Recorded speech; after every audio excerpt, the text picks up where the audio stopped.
Today I have another special guest, Ted Benson. He's another powerhouse in the Raleigh area, and he is a powerhouse in the biopharma space. He has led multiple teams through transformations and breakthroughs in the industry, and he works with partners and team members advocating for a winning culture. He prioritizes his time leading people through networking teams and the community. One of my favorite things, besides some of his science jokes and riddles that he does every other Saturday, they alternate, is where is Ted today? And that's every Friday. And there's always some great management tip from some unlikely locations. So let's find out together how we make and find meaning in our life.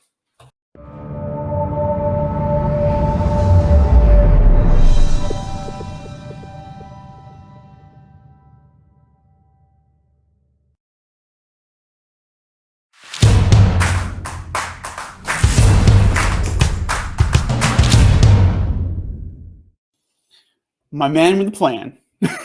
How are you, Jim? I'm good. How are you?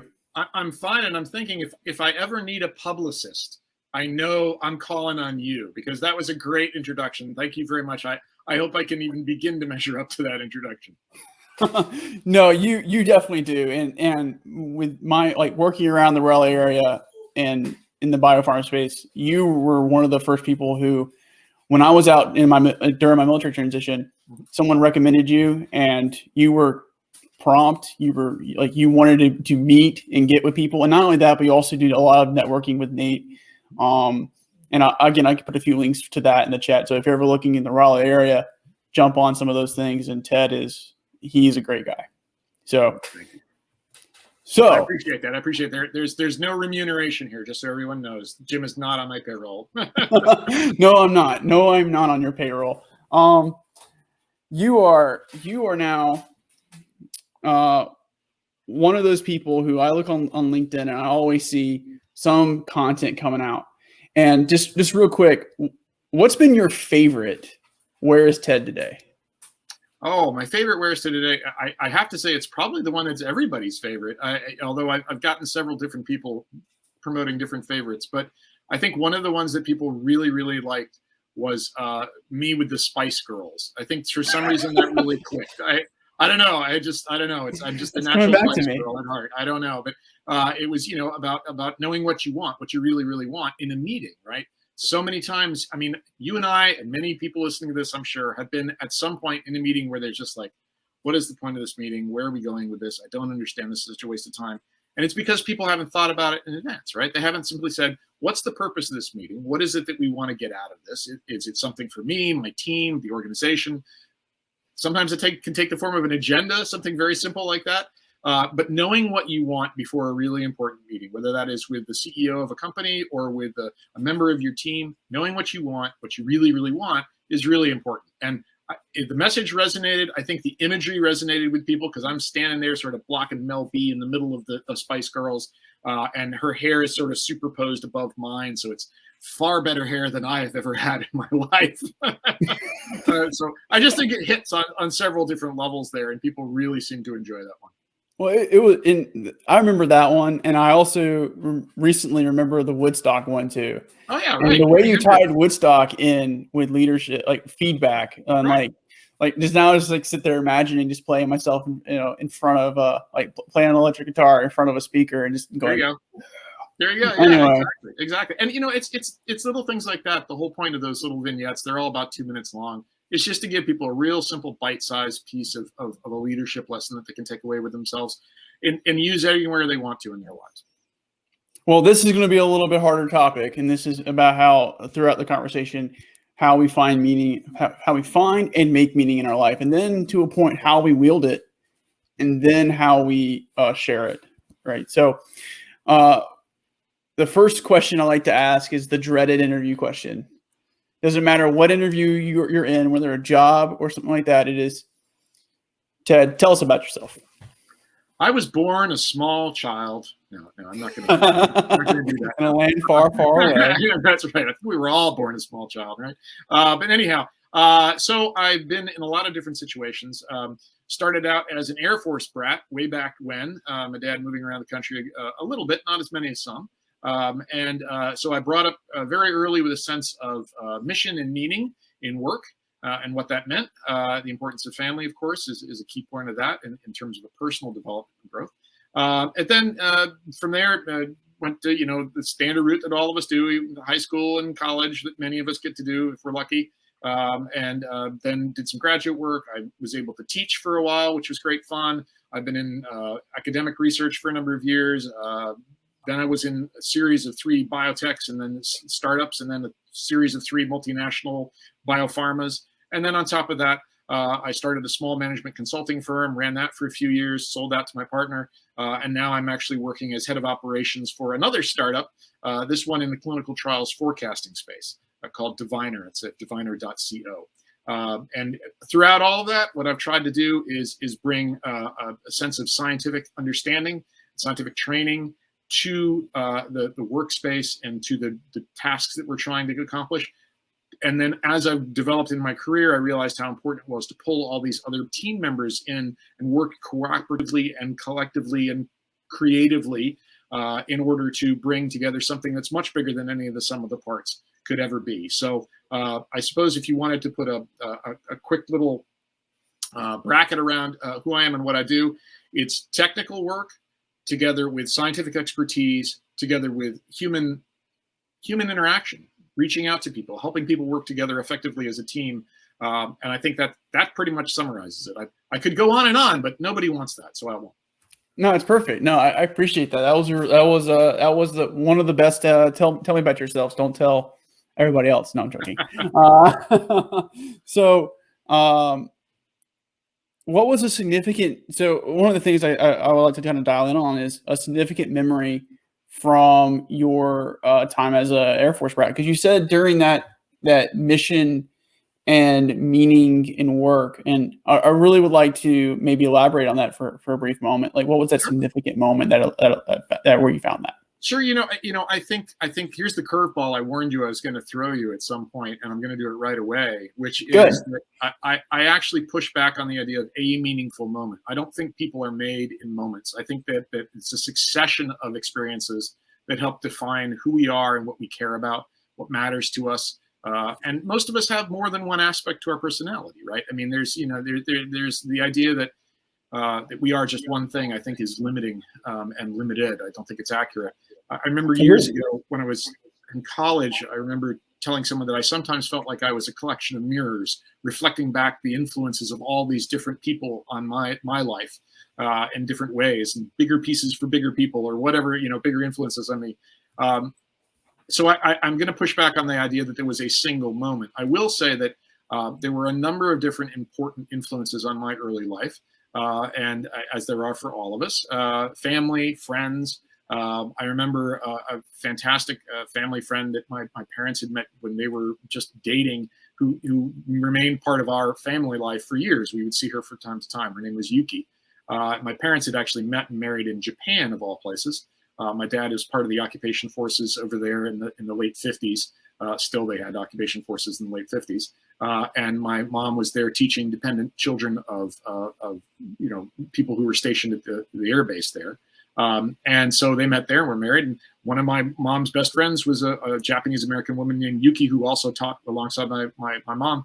And we stayed in touch with her forever. And one of the things I learned from that was that loyalty of friendship can last and last and last. When you find someone that you have something really strong in common with, when you have shared values, that can be incredibly valuable.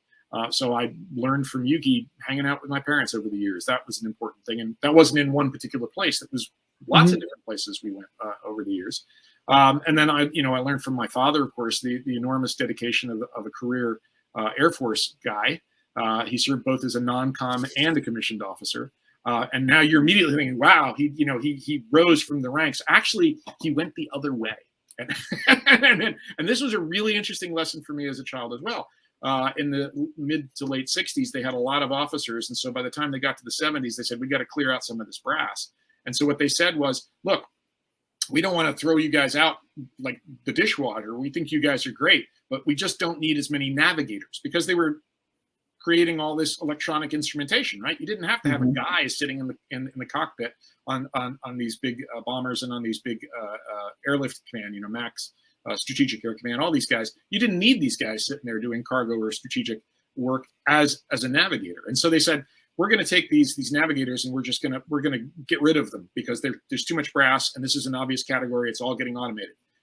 And so they offered my dad, along with some of these other guys who were well-regarded officers, the opportunity to become a non-com, to serve out the remainder of their 21 years in the service, and then to come back and on their last day, be reinstated with a full commission, promoted, and then retired.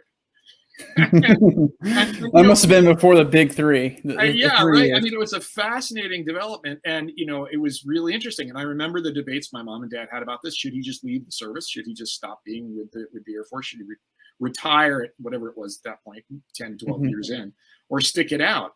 And it was a tremendous lesson for me that my dad took the demotion to stay with the Air Force and to fill out his career, even though it meant a cut in pay. And I think he became a tech sergeant or something like that right off. Even though it meant a demotion in pay and a demotion in status, that he cared enough about the mission and about all the other guys in service that he wanted to be part of that. He didn't want to just walk away from it entirely. And that, to me, has really stuck with me. And years later, many years later, I asked him why he did that. And he said, well, number one, because he knew he was going to get reinstated as an officer and retire with a full military officer's pension, which was a good deal in the long term. Number two, because they actually offered him a cash incentive to make that move to sort of soften the blow a little bit. And number three, because he said he'd been in long enough, he was a captain when this happened, that he knew that the brass was important, right? He knew that. But he also knew that it was sergeants who got everything done. Yes. So yes, that really clicked with me because that was a real eye-opening moment for me. That as much as we hear about the guys and gals at the top of the pyramid, the guys and gals at the top of the pyramid are important. They set tone, they set direction, they can inspire, they can do a lot of really good things. But when it comes down to it, their efficacy is zero if the people who are working with them, under them in the canonical model that is, of course, hierarchical and out of date and so forth, but if the people under them, they're people who they are working with, aren't engaged, if they're not working with them, then it's just not going to happen. If those sergeants don't buy in and don't make it happen, then their teams don't buy in, the squads don't buy in, and it just doesn't work. So that was a really powerful lesson for me. And again, that wasn't something that just happened overnight. That happened over many years, and I got to see the various impacts it had. Similarly, I saw my mom volunteering in various positions. She had been a teacher. She continued to be a substitute teacher when I was a kid. I saw her volunteering in various community organizations. And so I saw all these different influences. And so all of those made an impact on me in terms of the ideals of service and commitment and working with others to try and make their lives a little bit better. Hopefully being a part of that whole situation in a variety of different contexts. Does that all make sense? Oh, no, that makes perfect sense. And I really liked how you led that. And I agree, 100 and however many percent you want to add, to that.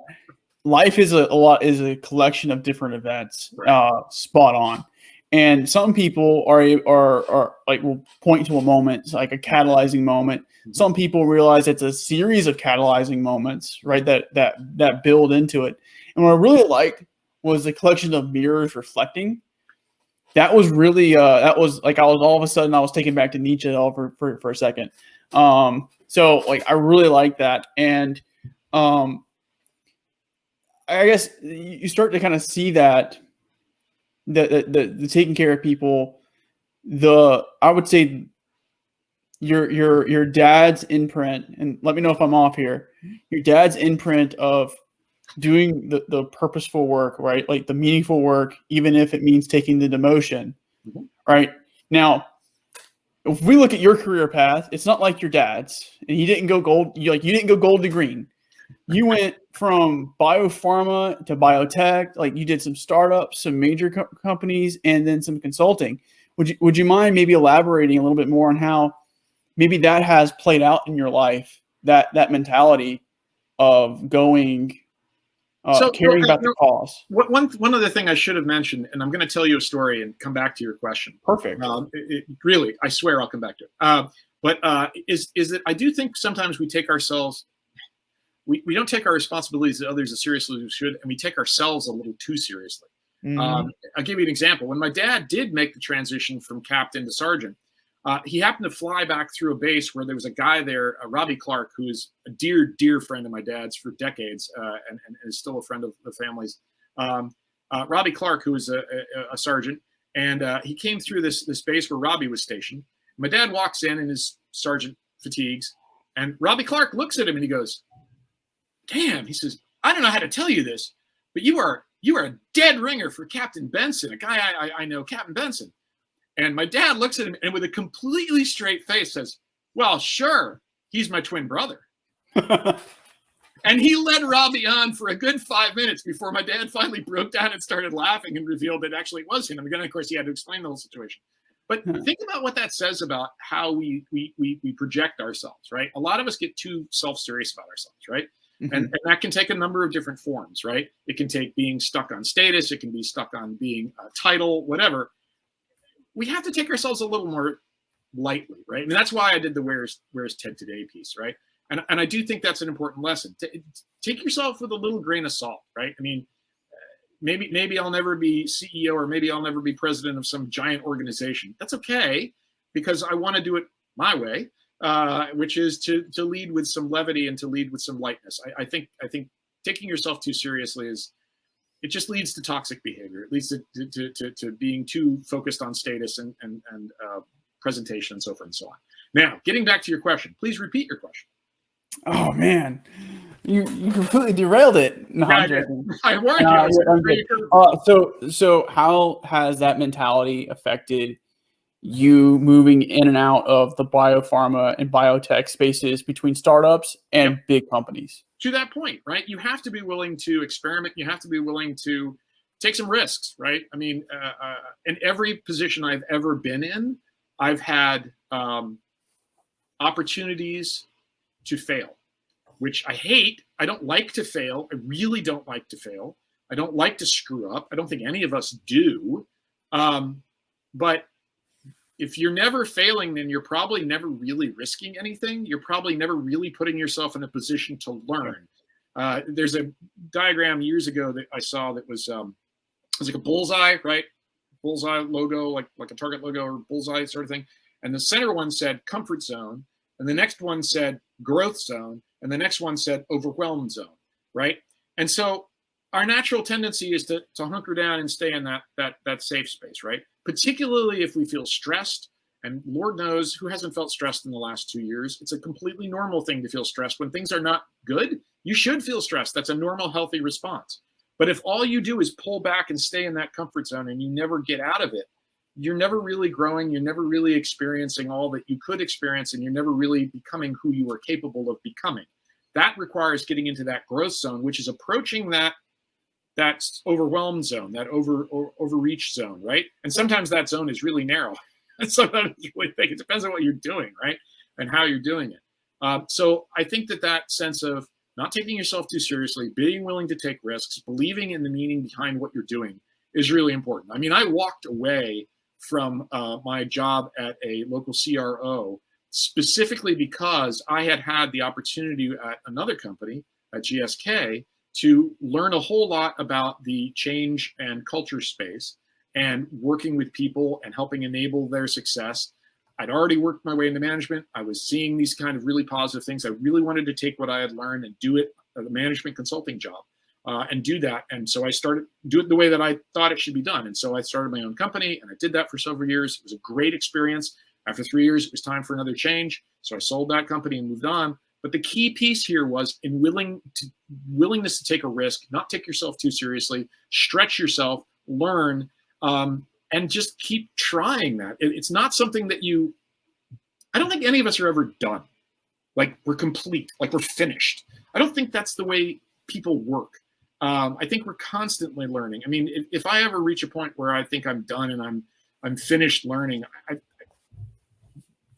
I just think that, life is loose ends, if that makes sense. that, if everything's neatly tied up, then someone's lowering you into the ground. That was a dark metaphor. Oh, I know. I know. Just making sure that you got it, because it went dead air for a second there. No. But here in the meaning forge, like, life isn't easy, right? No, and like in the forge, you have to forge yourself, and you're not always going to be successful. And you're gonna, like, one of the things that about this process that we can talk about is some of this is cyclical too. So it's not just like, oh, well, here's the hammer. You make yourself to where you are right now. Right. Then you're acting this out, and then all of a sudden you'll share about your experience. No, it's just cyclical in more ways than one. It can happen on a daily basis. It can happen probably on an hourly basis. I mean, it all depends. But that's the key thing here.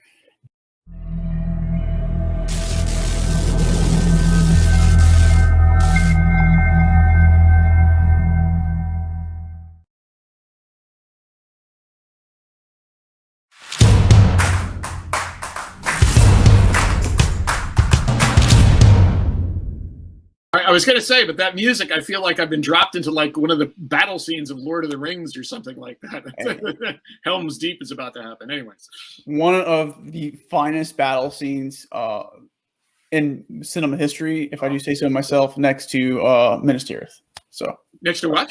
Minas Tirith. Oh yeah, that was awesome. That was awesome. I don't know if anyone can watch the Charge of the Rohirrim in Return of the King and not get goosebumps every single time you watch it. Right. Yeah, it's awesome. Totally awesome. I'm a huge fan. Now we're going to do like the discount version of the discount version of the discount version of the generic version of the Charge of the Rohirrim. Go. Exactly. So now we're like, we bring the hammer. This is like, we're in the forge. We're bringing these materials together, and one of the things, like, I'm just kind of there's these different aspects that are kind of swirling around already, right? We talked about levity and bringing levity, talking about connecting with people, risk and failure, believing in what you were doing, collaboration, creativity, also I would say some fact stuff as well because of the scientific nature. So what's the hardest part to you about bringing all of those components together in order to make who you are, so you can go, so you can carry your sword in the next segment? Intent. Why? So, for example, levity could take the form of jokes at other people's expense. Right? That can happen. Oh, yes. I mean, we all can say snarky things. We can all say, cutting comments, right? Mm-hmm. Being able to turn those back on yourself so that other people don't feel threatened. At the same time, being willing to take some of that yourself that isn't going to harm others. So, for example, the other night I'm at my church choir practice, and we went through this whole piece. And as we went through it, I was like, oh, page 8 was a mess. Page 8, we were all off on page 8. I know we were all off on page 8. I was off. I could hear several other sections were off. And I didn't want to critique anybody. So when we finished it, and the choir director said, okay, what parts would people like to redo? And I said, hey, page 8, there were at least 4 different versions of that, and I was responsible for at least 3 of those. Right. So I was saying something like, and everybody laughed because I was putting it on me. I wasn't blaming anybody else, and everybody else kind of knew we'd screwed up page 8, but no one really wanted to say it. Right. It was a potentially insulting moment to say, oh, these guys screwed up, those guys screwed up. We could have gone in bad places, right? But we didn't. Being able to take a critique and deliver it in a way that is not offensive gets back to intent, right? So, for example, if I'm working with someone who this has happened before, Lord knows, and I've gotten much better at it than I was at first. Helping a report who is flailing, who's having a problem, or who just is a little off track, right? A really good approach to that is to tell yourself, why am I doing this? Am I doing this because Charlie screwed up and he caused a problem that's going to cost the company and blah, blah, blah, blah, blah. Yeah, okay, that might be, in the proximate sense, that might be why we're doing it. But really what this is about is helping Charlie be better. Right? What's my intent in this situation? Is my intent to kick the snot out of Charlie because he did a crap job? Or is the intent to say, Charlie, I know you're capable of doing something better than this, but do it in a way that isn't harsh. And so there are techniques you can use. You can say, Charlie, one-on-one, nobody else around, so there's no judgment, there's no social pressure. You're not putting him up in a bad situation in front of his peers. Lord knows we've seen managers, I'm sure all of us have seen managers who don't know that basic rule. If you're going to critique somebody, you do it one-to-one. You say, Charlie, you got a minute? Come on in here for a second. Charlie, can I give you some constructive feedback? Can I give you a little advice? Can I give you some help? Something like that. And then usually the person will say yes. If they don't, because they're running to do something, okay, that's fine. Let's talk later. All right. But usually they'll say yes. And now you've queued it up. They know they're about to get something. And then you say, I think you're really capable of great stuff. I've seen you do some really good work. But this one piece wasn't quite up to your regular snuff. I think you can do better than that. And I think I'd really like to help you with that. See, what you've done now is you've framed it as a coaching moment, okay?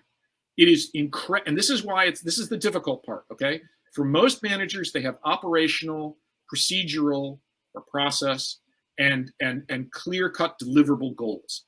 We need to do this way, by this point, with this result, okay? That's the framing for most managers. And if somebody steps off that, they screw it up, then all of a sudden now the manager has to deal with all the consequences. I've been in regulated environments myself working with people where if somebody drops the ball on something, oh no, now we have to go back and reset this machine and revalidate it. And somebody forgot to do the validation here. And that means so there's all these loose pieces. And now a whole new work stream has just surfaced out of nowhere. And now you're going to have to spend all this time on it. It's aggravating and frustrating. But the point isn't just to put everything in that box and lock it in, because then you're dealing with process and you're not talking about people. And the people are the ones who do the process. The people are the ones the process should support, and the people are the one who makes the process fruitful, make it happen. So having the intent of saying, I'm here to coach, I'm here to assist, I'm here to support. Yes, at the high levels, inspire and set direction and so forth and so on. But on an operational day-to-day basis, how can I help you do the best job you're capable of doing?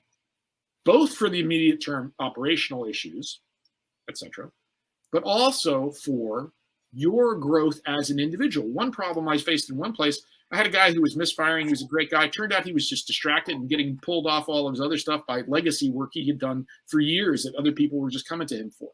And I realized, dude, you're wasting your time on this. We're going to keep you on the sort of high value stuff that only you can do. And the old stuff, the legacy stuff that you have, we're going to pull that off of you and we're going to give it to some of these junior folks, because then it's career development for them, right? So and then that then enabled that individual to advance in their career and eventually get promoted and move into their own management teams one day. So having that intent when you're at risk of falling into immediate term deliverables, immediate term crises, keeping in mind that this is a person, this is a human being.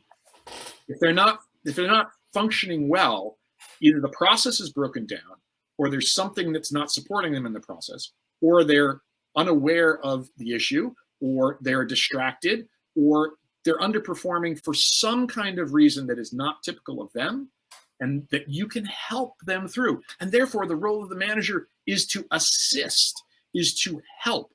That's hard to do when you're in the moments of a crisis, but that is critically important to say, how can I help you? What can I do for you? I'll give you another micro example of this. I used to be working away on stuff, and when I was first getting management roles, and I was be working away on stuff, and someone would walk into my office, and I'd look up and I go, yep, what do you need? And okay, all right, that's fine. And I realized, imagine what a jerk I'm being. So I would stop what I was doing. When somebody walked in my office, I would stop, I would pause it, whatever I need to do, maybe take a quick note, give them 1 second and take a note. And then I would stop what I was doing, turn and look directly at them and say, what's up? How can I help you? Every time I tried to say, how can I help you? I'm not saying I did every time. Sometimes I got distracted too. But being able to pivot from what you're doing and focus on the human being in front of you, give them your undivided attention, and listen to what they have to say, and then ask questions and go from there. That intent is probably the most important thing that you can have, knowing that you're there to help them. That was an incredibly long-winded answer. But that was perfect, though, in more ways than one. And one of the things that I love about this conversation is like, so like you go and you're forging something together, you're bringing materials, right? People focus on materials, but sometimes we don't always bring in the process, right? And I really liked how you framed the intent as part of that process, like that procedural. I'm going to vamp on that for 10 seconds more. Yeah, go ahead. If everybody else just takes one lesson away from this as a manager or a leader, particularly on the operations or process side, a process should support not just the output, but the people doing it. A process should not be a cross on which you crucify people.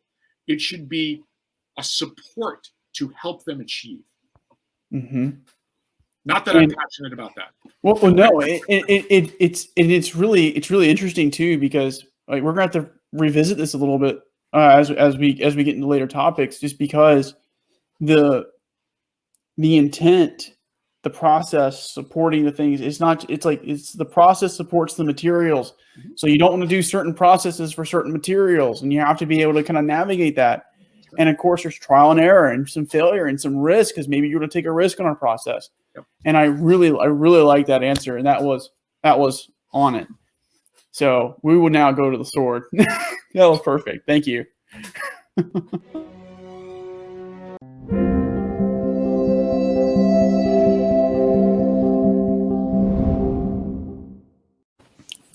All right. Okay. So the sword. So you've already made yourself. You gathered these materials together. You put intent as part of that process, like to make sure they all come together, and that your intent and your aiming. I mean, is it too much to say aiming at something as well? Like with that? Well, I don't know if you aim with a sword, but I guess you aim with a sword. Well, I mean, in general, you're bringing those things together. Yeah, sure. And then you make yourself. Yep. And now this is your mode of being. What has been a time, because earlier we talked about that, the idea of, here's your comfort zone, here's your growth zone, like that nice happy medium, the Goldilocks zone, where all planets that we can live on reside. Yep. And the overwhelm zone. Right. And one of the things I would like to dial in on a little bit is, how did you navigate an overwhelm zone and get out of that, and bring your team out of that, both yourself and your team? So, for better or worse, I've been in multiple overwhelmed situations, and maybe I'm just a sucker for challenges. I am a sucker for challenges, but it depends on the scenario. I mean, there are times when the only way out is through, right? And you just have to, as the Marines, our friends in the Marines say, you have to embrace the suck. That's the Marines and the Army. Especially the infantry, not the artillery. The artillery just rolls by. Oh, the gun bunnies?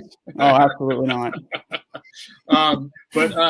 But there is a time when you have to just knuckle down and get through it, right? I mean, there are crises that require you to just bear down and move. I've been in situations where there were bad work situations. Things weren't good. But for example, somebody on the team had just come down with something, this is pre-COVID, but a serious medical issue, right? And they were going to be out for weeks. And we just had to suck it up and move on, because we didn't have time to hire somebody else. We were in the middle of process. We needed to move through things. That happens sometimes. You just have to embrace it and say, this is where we are, and we're going to get through this together. And then there are other times where you have to cut your losses and run. And you just have to say, you know what, this is a bad enough situation that I'm not going to be able to make it better by putting more good effort after this has not worked out, right? Throwing good money after bad, or whatever the phrase is. There are times, I mean, there isn't a pat one-size-fits-all answer to this. And I'm sorry. I wish there was. I really wish there was. I wish I could just give you a cute little anecdote. The two scenarios that actually spring to mind, and I'm going to use one that is not work-related because it's very dramatic in a second. But there are times when you do have to stick it out. And for example, I can remember when we had an especially difficult assay to format. We had a whole lot of cells to run through this thing. It was a huge without getting into too much technical detail, we were screening thousands of data points with hundreds of cell types and dozens of different, I think 30 different compounds. And we were looking to see if they would have an effect on these cells, and we could do all this high-level transcriptional metabolic profiling. It was very cool work. It was very interesting, and it just took an enormous amount of time. We tried to make it as efficient as we possibly could, and my manager and I designed it, and then I brought in an intern. I brought in a couple of interns, and we worked on this thing together, and we just had to do it, right? And once we had it worked out, we just had to sit there and crank it out day after day after day for weeks until we got all the data together so that we could actually look at it and go, there's a pattern. What do you know? All the cells that react to this one particular drug have this following expression analysis pattern, and so forth and so on. It just took time to get through it. It took a long time. And that's what you do. You get in there in the trenches with everybody else. You say, look, I know this is asking for a lot. We're going to do this together. We're going to do it together. And you physically do it with them, right? That's a good way to lead. The other way, the cut your losses and run thing, and I'm going to combine that with another story, which is sometimes you can get creative in a crisis. I was working at an Army base as a lifeguard.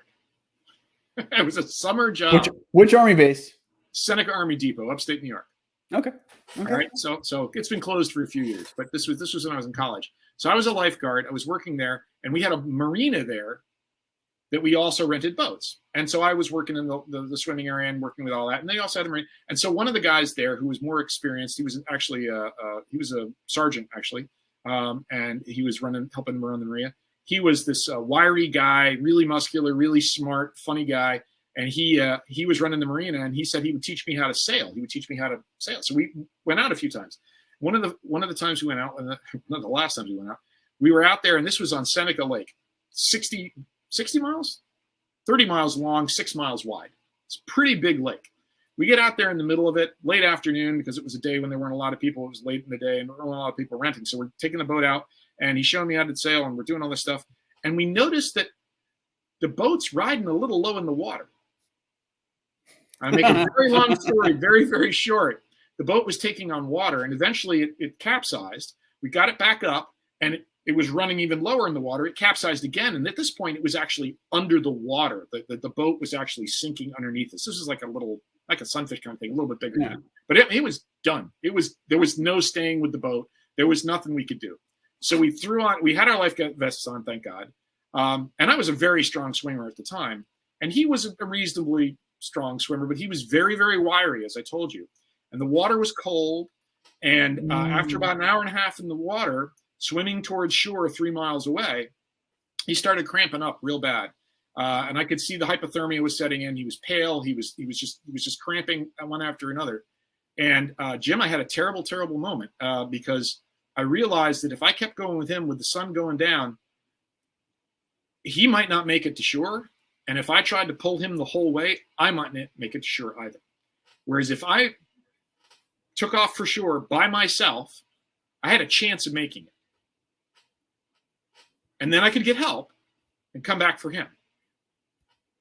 And just as I was making that decision that I was going to tell him, and I was going to untie, because I'd tied us together when the boat went down. I said, let's not drift apart. Let's stay together, and let's just keep kicking towards the shore. I said, this is the moment where I think I'm going to have to tell him, I'm going to untie us now, and I'm going to swim for help.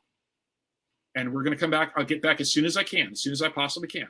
And I was just at the point of making that decision when in the distance I saw what appeared to be a patrol boat.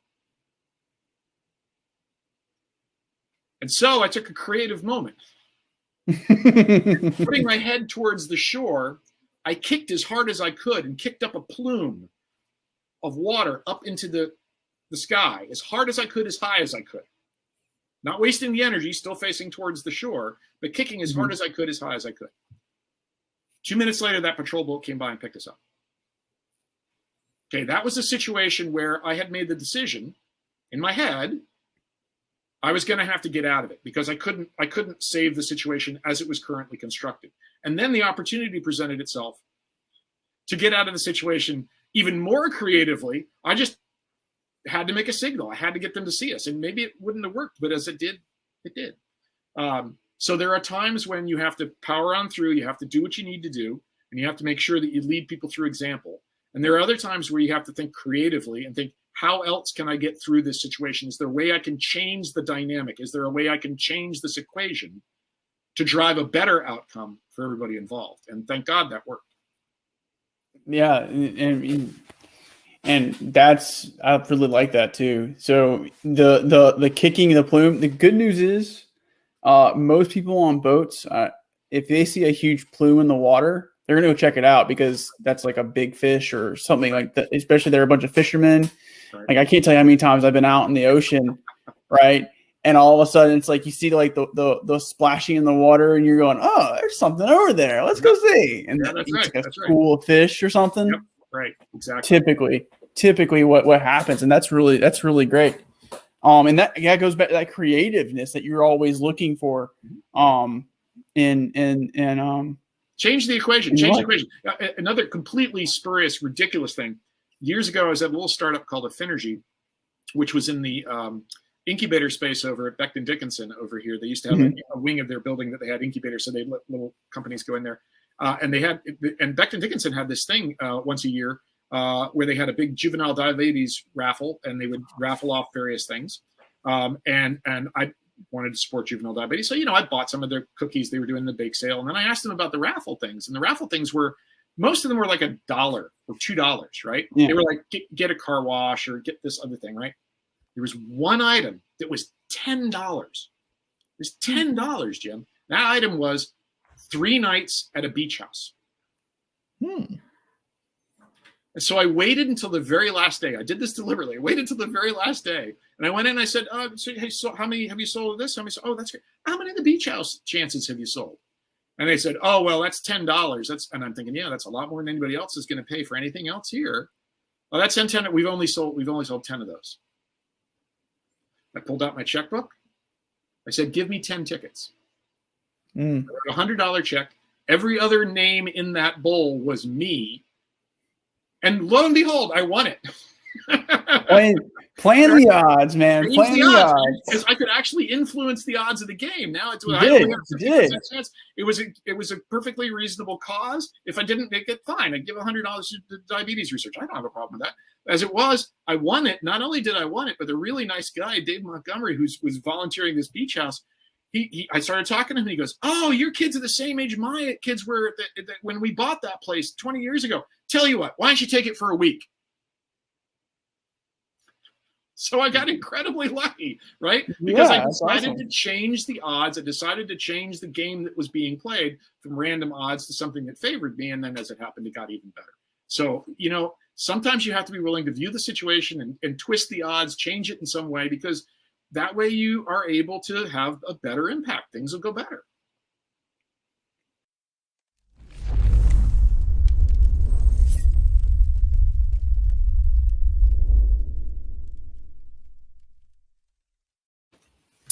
So before the interview, we were kind of messing around a little bit, and the pen is one of the shortest sections because there's only so many different ways you can ask. The famous 2,000 years from now, the man, the myth, the legend, Ted Benson, how he wants to be remembered. But I think I have a new way of asking this, and you gave it to me. Okay. So what do you want to reflect as a mirror onto some other people? So when I was, for a good chunk of my career, when I was working at the bench and doing a lot of basic research and then applying that in various ways, I said, outstanding science in the service of human health is what I used to say was sort of my tagline. And I still believe that. I still want to help in the various ways I do in that space. But I also think there's another piece there, which is reflecting the good people that have mentored me over the years. And that means respecting other people and helping them succeed.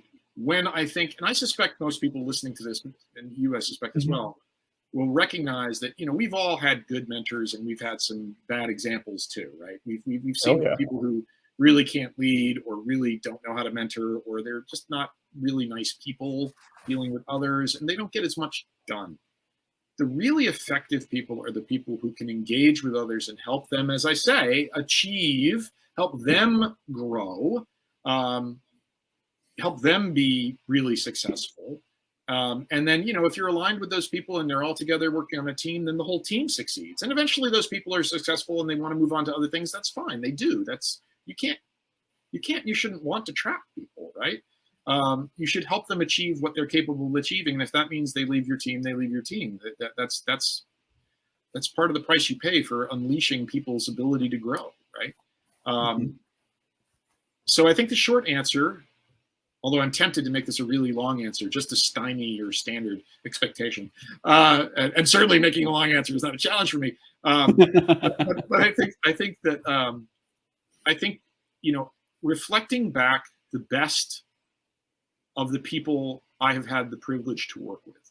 I think we've all had some really good people who've really made an impact on us. There are two guys in particular who made huge impacts on me as I was coming up.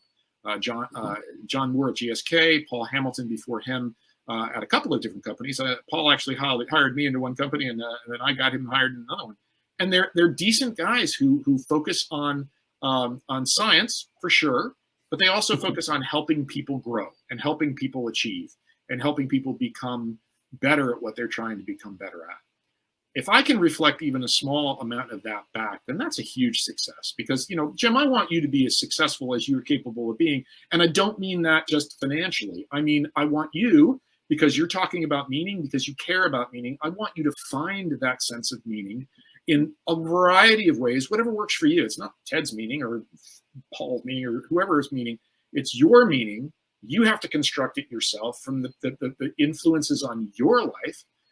I want you to find that. And it's not going to be a fixed thing. You're not going to just pick it up one day and go, oh, there it is. I got it now. It's going to be something that changes over time as different pieces of your life change around you and in you. So again, how can I reflect back the best influences that brought out the best in me, perhaps is the way of saying it. When I think of the people that I've really blossomed in work environments with, if I can help others with that, that's fantastic. And I would be incredibly fortunate to have anybody remember me and go, oh, Ted really helped me grow in this space. Ted really helped me become more of who I wanted to be. Wow, that would be an amazing legacy to leave. I would hope all of us would think that. Yeah, I like that too. And now just for fun, I'm going to ask a simpler question too. If one person was on an archaeological dig, okay, now this is like 2,000 years in the future, right? So there's no book or anything like that. It's or even a mirror, okay? What is the one token that you hope they would find that represents you?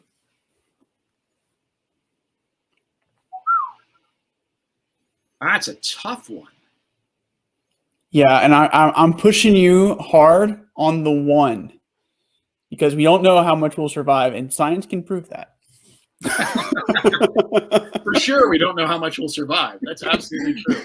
So it has to be. It can't be an organic matter, right? It's got to be something metal or synthetic or that will rot, right? In science, you can't have something that'll biodegrade, right? Wow, that's a hard one, Jim. So I'll shoot from the hip and say the first thing that came to my mind, which is probably going to be way too flip, a smiley face button. Smiley face button. A smiley face button. And here's why. Because there's a lot of psychology behind this, but there's a great book out there called The Happiness Advantage. Sean Achor, Echor. There we go. Love that book.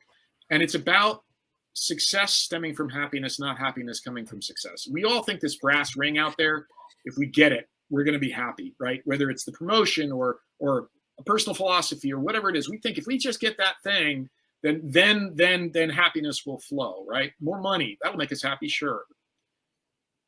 Sean's work shows pretty clearly, and I recommend any of his work, but that book in particular, that happiness actually is what gives rise to success, because you're defining success as what it is that makes you happy and doing the things that make you happy.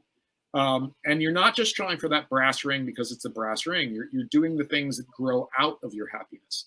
If you enjoy working in a lab, if you enjoy working with people, or you're a freak like me and you enjoy both, there's wonderful stuff that can grow out of that if we're just willing to say, oh, I'm actually doing something because I enjoy it. So a happiness button, a little smiley face button, reminds us of that, perhaps.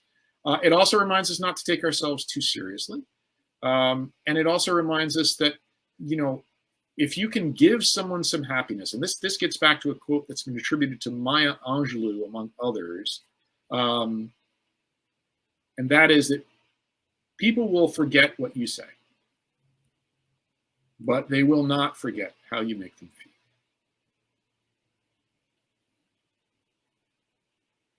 If you can give someone a sense that, hey, they're valued, they mean something to you, that you've made them happy, they're going to remember you in a positive way. They really are. That's a profound thing that won't go away. You'll look back on that person with fondness because of the way they made you feel about your ability to do things, your sense of being present, of belonging, included. All of those things. I guarantee you, everybody listening to this knows somebody who made them feel that way. Maybe it was a relative, maybe it was a worker, a coworker. That sense of belonging or that sense of positivity in a relationship is what keeps relationships together, and is what I think any of us can aspire to at our best. And now imagine that archaeologist just uncovering the smiley button. And doesn't that not just don't you just imagine that immediately bringing a smile to his face? Yes, exactly. It's right there. It's right there. Exactly. It's like, oh yeah, what the hell? Exactly. Because it's communicating immediately and instantaneously that value. And what person wouldn't smile filing one of those, right?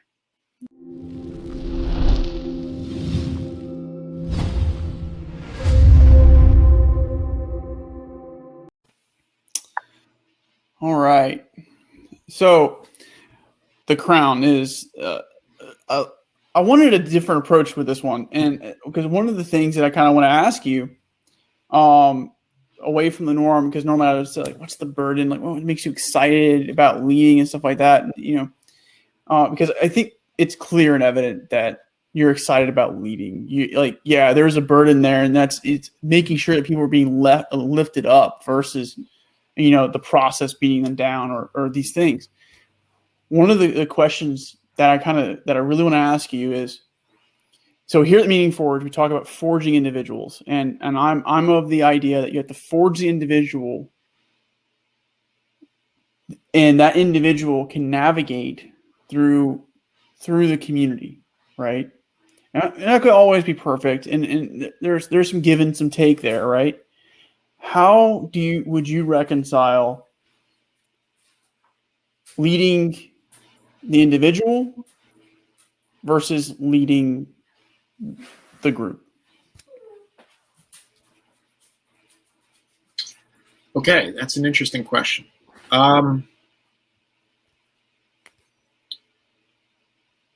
There's a number of ways to answer this.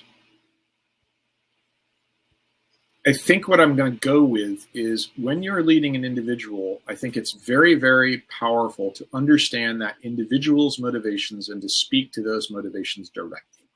Mm-hmm. So I've led, people who are, younger, early career, they're interested in promotion, advancement, etc. Normal things. Not that anyone turns down a promotion, but as people develop further in their careers and the promotions get less frequent, they're usually interested in other things. Maybe it's title, maybe it's role, maybe it's level of engagement or involvement or particular projects, etc. But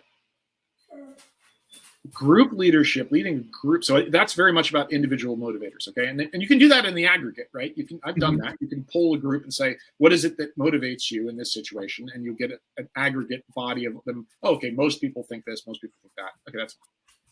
But the other approach is to speak to the commonalities that they share, which can be explicit in a mission statement or a mission, vision, values kind of thing. or it can be implied in terms of goals, right? So what we're trying to do this week or this month or whatever else. So to lead individuals, I think it's very helpful to understand what their individual motivations are. Why are they doing the work? What is it that brings them into work every day? Because while we all have to have some scratch, we got to pay our bills, we all also want to work for something that's not just about money. We want to work for something that has some meaning to us. Now, that meaning might be supporting our family. That's perfectly legitimate. But there's generally a deeper meaning in most of our hearts in the work we do, one way or the other. But when you're talking to a group, you need to emphasize the commonalities. Okay, so I have led volunteer groups outside of work as well, and that is 100% about commonalities, about principles, about shared values that motivate and engage the group, and appealing directly to those values. Hey, because we care about X, that's why we're here today. Yes, we're all here today. It's late at night. We're doing this after hours because this is a volunteer thing. But we all care about X and Y and Z. That's why I'm here, and I know that's why you're here. So you're articulating your own passion, and you're connecting to their passion. The real danger with volunteer organizations is sometimes that passion can get misplaced. People are there, they're passionate, they want to do this, and they get the sense that, it's not exactly aligned with them, and so you can get some frictions there. So then as a leader, your job is to help smooth those frictions, help them see that those frictions aren't as real. At one point, I can remember leading a volunteer organization with a very well-intentioned, very passionate older woman there who really started giving me a whole lot of friction in the meeting.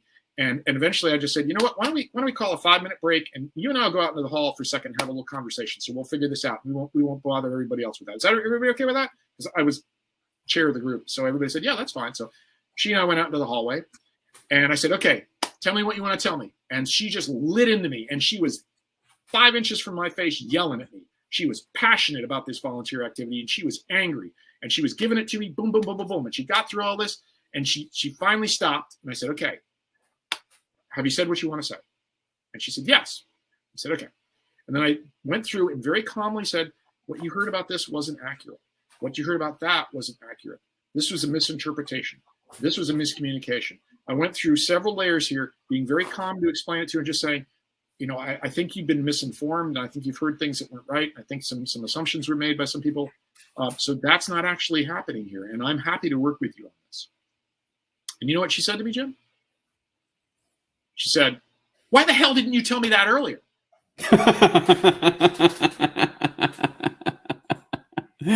Isn't the way it works, though? Yeah, exactly. And I just said, well, I'm sorry, but can we go back in now? Do we think we can work together now? And she goes, yes. Let's get back in there.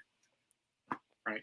So, the getting through those moments are challenging, but I had to pull her aside and understand her individual motivations, her individual concerns, and address those in a respectful and constructive way, to then go back into the room and then again appeal to the commonality of the group and what they were trying to get done.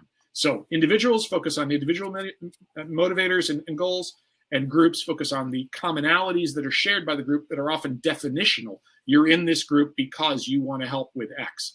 And everybody, hey, remember, we're all here because of X, right? Everything we do is about X. Let's stay focused on X. Okay, now how do we get to X? We have to do X. You have to do all these other pieces in order to make X happen. So let's get those pieces done.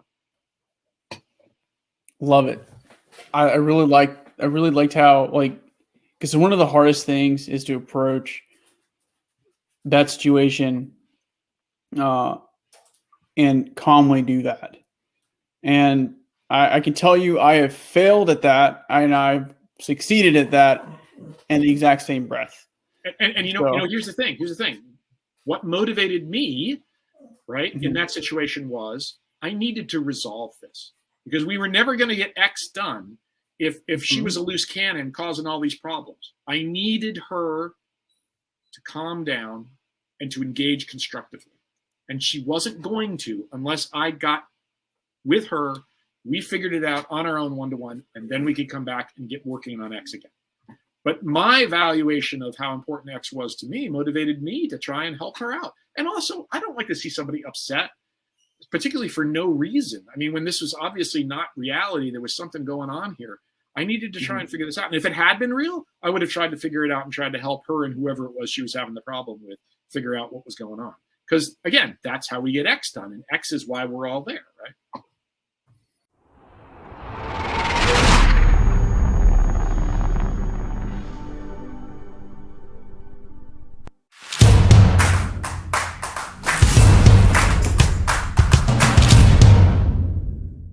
Okay, so Ted, thank you so much for joining me today on the Meaning Forge.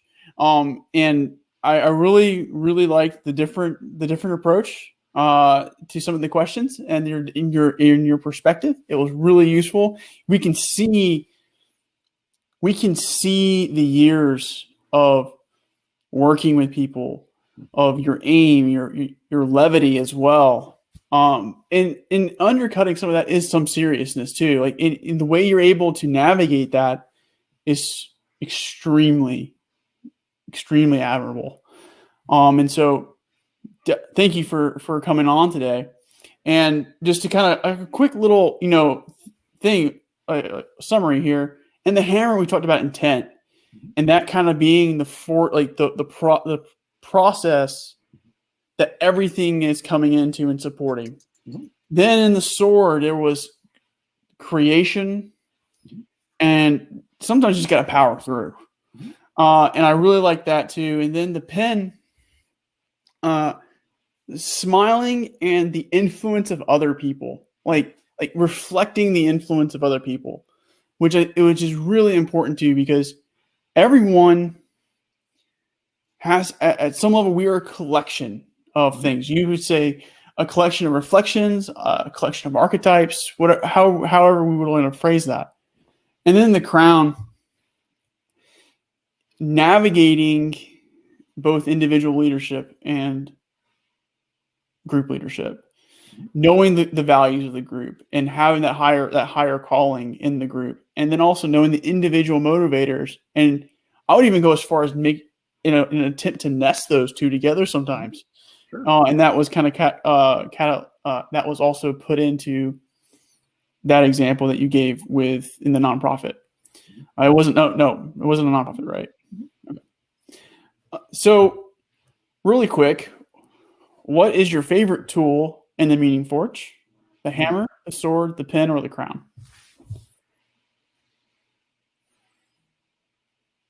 Well, the way you framed it, with the hammer being intent, the sword being creative, and then the crown. Sorry, I'm getting confused. You're good. You're good. And then the one-to-one group being the crown. I mean, they're all important, and I think again, I push back upon your metaphor, sir. I reject your framing. I refuse to be limited. I refuse to be limited. I choose all of them. And that's not indecision. It's just that different tools work at different times, right? I mean, certainly there are times when you need the choice between creativity or powering through.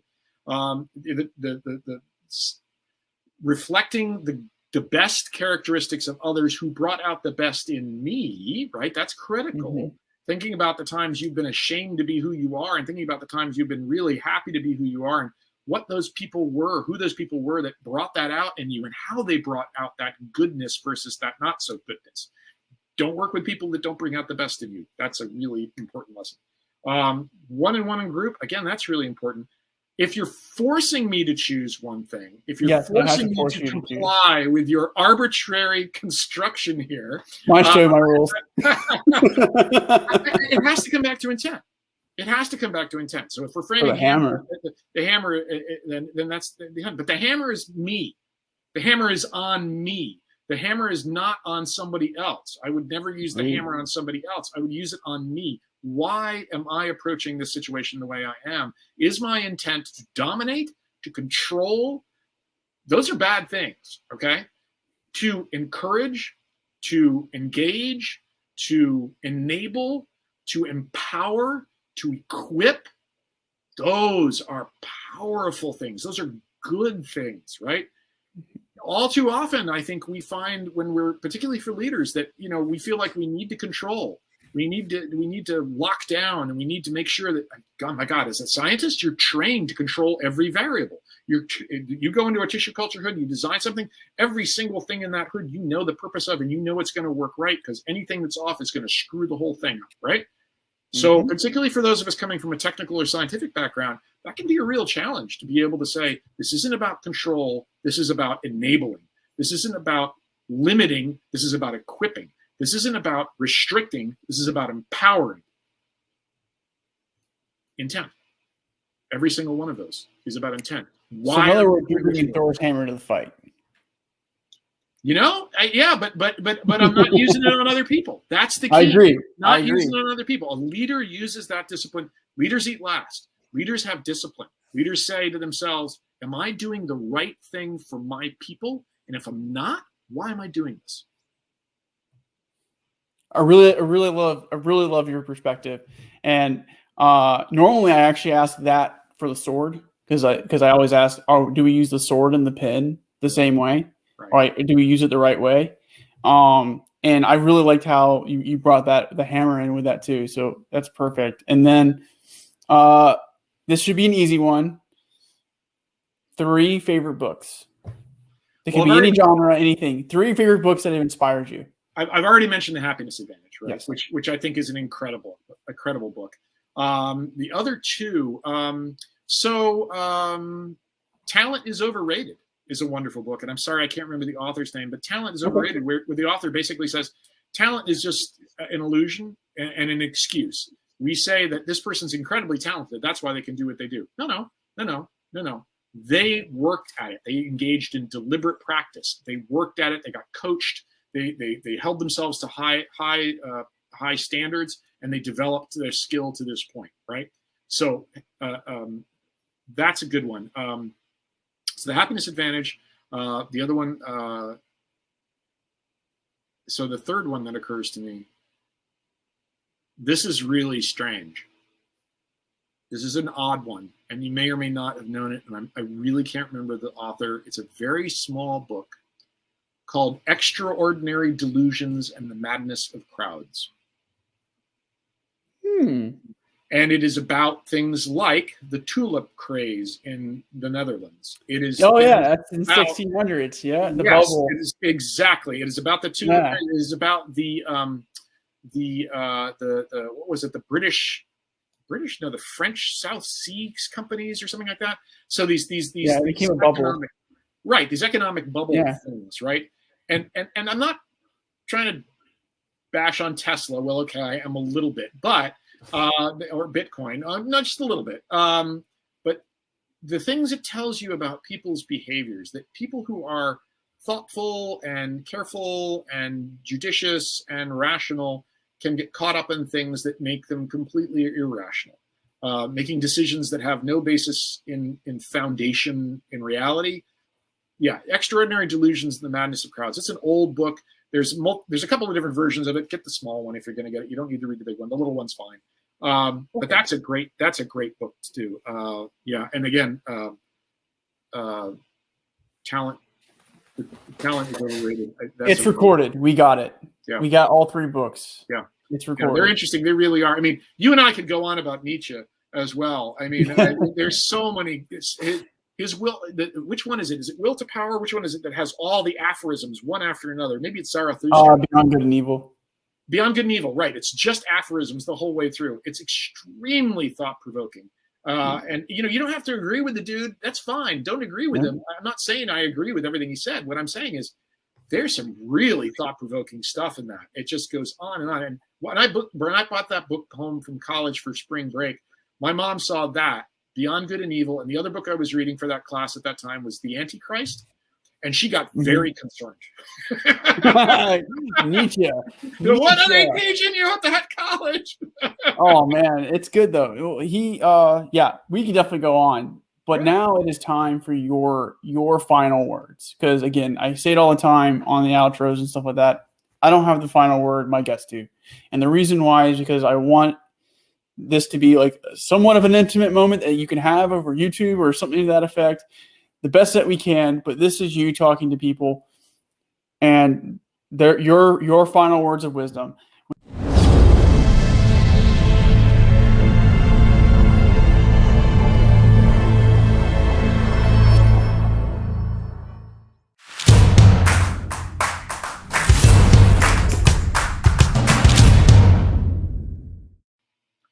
So I have 30 seconds to give you a life philosophy and an approach on meaning. That's a tall order in 30 seconds, but I'll try and keep it short. Socrates wrote, "An unexamined life is not worth living." I do believe that's true. You need to examine yourself, particularly if you're in a position of leadership or responsibility. Are you doing things for the right reasons? That it's not about you, it's about the people you're serving. It's not about who you are, it's about what they need and what they deserve and what they should enjoy in life. I think the other piece is that you can't navel gaze the whole time. The unexamined life may not be worth living, but if all you're doing is introspection, then that's not going to be effective at all. So the introspection is there to serve a higher purpose, which is helping others succeed. I try to do that in every organization I get engaged in. I try to do my best to help others succeed. When they succeed, that's great. And if some of that is appreciated, that's fantastic. But that's not the point. The point is to help them succeed.